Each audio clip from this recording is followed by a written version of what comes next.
Hai, berjumpa lagi dengan saya Kiki Astrea. Saya pengen cerita nih. Yuk kita lihat kelanjutan drama ini.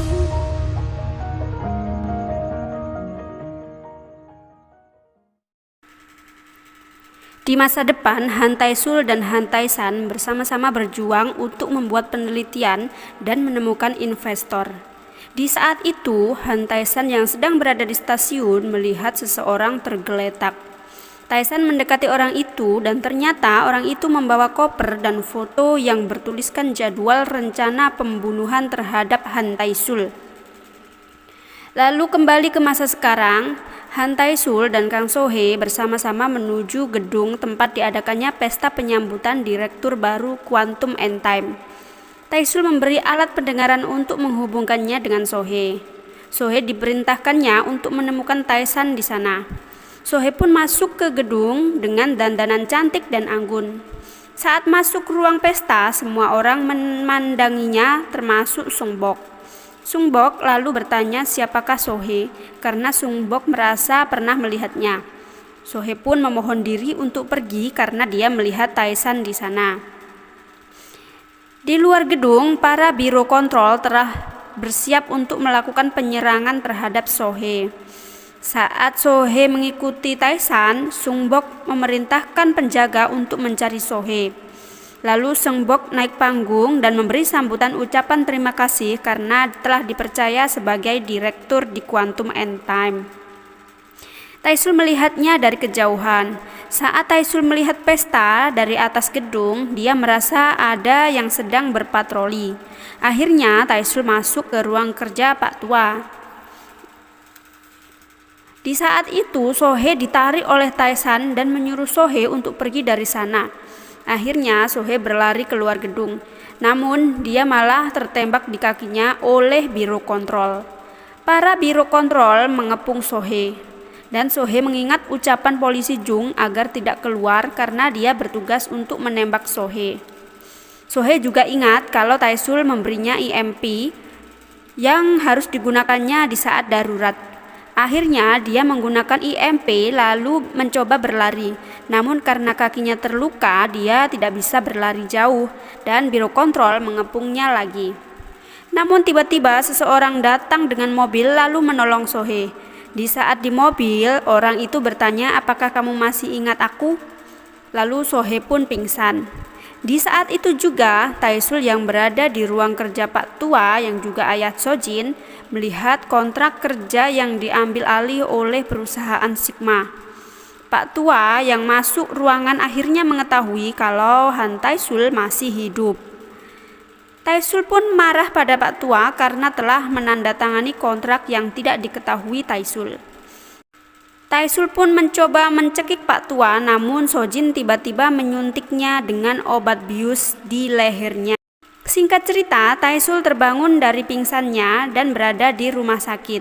Saat terbangun, Tae-sul bercerita pada Sung-bok dan Sojin mengenai kejadian yang dialaminya pada tanggal 19 September. Namun Sojin dan Sung-bok mengatakan kalau hari ini adalah tanggal 19 September. Tae-sul yang tidak percaya pun mengecek tiap tanggalan yang ada di TV, di HP, dan di fingerprint. Namun semua alat itu menunjukkan tanggal 19 September. Tae-sul pun hendak kabur dari rumah sakit dan saat di luar dia melihat catatan seorang perawat. Ternyata di situ juga tertulis tanggal 19 September. Lalu Tae-sul tertangkap oleh para penjaga dan Sojin menyuntikkan obat penenang lagi. Tae-sul pun didiagnosa mengalami halusinasi dan sudah parah penyakitnya. Sung-bok menyuruh Tae-sul untuk istirahat di rumah lalu membuatkannya jus pisang. Di saat Sung-bok sudah pulang, dia seperti diikuti oleh Tae-san lagi. Lalu dia ingat So-hee yang masih merasa semua yang dialaminya adalah nyata. Beralih pada Sojin yang berkunjung ke rumah ibunya. Ibunya ingin Sojin sering-sering datang ke rumah. Lalu Sojin ngobrol dengan ayahnya di ruang kerja. Ayahnya menanyakan keadaan Tae-sul dan menyuruh Sojin cepat menemukan kunci yang dibawa Tae-sul. Karena ibunya harus minum obat itu, kalau tidak ibunya akan mati. Di sini nih saya bertanya-tanya, obat apakah itu? Lalu Shin diarahkan pada Sojin yang memberi obat pada Taesul dan mengatakan kalau halusinasi Taesul sudah parah, namun dia masih mentoleransinya dan menjelaskan panjang lebar mengenai sakit Taesul. Taesul tiba-tiba tidak bisa bergerak dan kesakitan. Taesul bertanya, obat apa yang kamu berikan? Tapi Sojin balik bertanya, di mana kamu menyimpan kunci? Taesul terjatuh dan berhalusinasi seolah-olah semua orang menembakinya, sampai Sohee masuk di halusinasinya. Lalu Shin diarahkan ke kejadian di rumah sakit saat Taesul merasa dibohongi mengenai tanggal hari itu, yang berbeda dengan sebenarnya. Ternyata tanggalan di rumah sakit itu sudah diubah oleh para pesuruh Sojin. Lalu kembali pada Taesul yang terbangun karena Sohee datang di halusinasinya. Lalu tiba-tiba ada gelas jatuh bersama IMP milik Taesul. Taesul lalu mengambilnya dan mengatakan pada Sojin kalau ini bukan gelas miliknya. Sojin pun masih bertanya mengenai kunci. Lalu Taesul mengatakan, katamu itu bukan nyata. Lalu Sojin memanggil penjaga dan Taesul mematikan lampu. Lalu Taesul berlari keluar rumah dan para penjaga pun mencarinya. Saat di luar, Sungbok datang dan bertanya pada Sojin kenapa Sojin melakukan ini. Namun Sojin mengatakan tetap diam dan ikuti saja perintahnya agar Sungbok bisa menjadi direktur. Lalu kembali ke Taesul yang bersembunyi dari kejaran penjaga dan mencoba membuat telepon itu menyala, yaitu dari telepon bekas yang ditemukannya. Lalu telepon itu pun tersambung ke HP Sohee. Shin beralih pada polisi Jung yang kini bergabung di Biro Kontrol. Dia kecewa karena tidak bisa menembak Sohee. Kepala Biro Kontrol mengatakan kalau proyek ini memang sudah diprediksi akan gagal. Namun di akhir pasti akan berhasil, maka Jung harus bersiap. Nah, kembali pada Taesul yang meminta bantuan pada Sohee, namun Sohee mengatakan kalau dirinya sedang sibuk. Sohee bertanya di mana lokasi Taesul dan menyuruh Taesul untuk merunduk. Tiba-tiba para penjaga suruhan Sojin mendekati Taesul dan akan menyerangnya.